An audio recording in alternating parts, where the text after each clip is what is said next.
Pinakawalan ko siya, hindi dahil sa hindi ko siya mahal.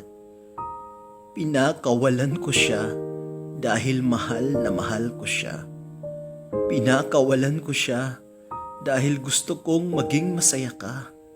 Kahit hindi na ako ang dahilan kung bakit siya masaya. Pinakawalan ko siya dahil ramdam ko na kahit ipaglaban ko to, matatalo at matatalo pa rin ako. Oo, masakit ang pagbitaw sa taong mahal mo. Pero ang alam ko, mas masakit ang kinin at ipaglaban ang bagay na hindi na sa'yo. Di na ba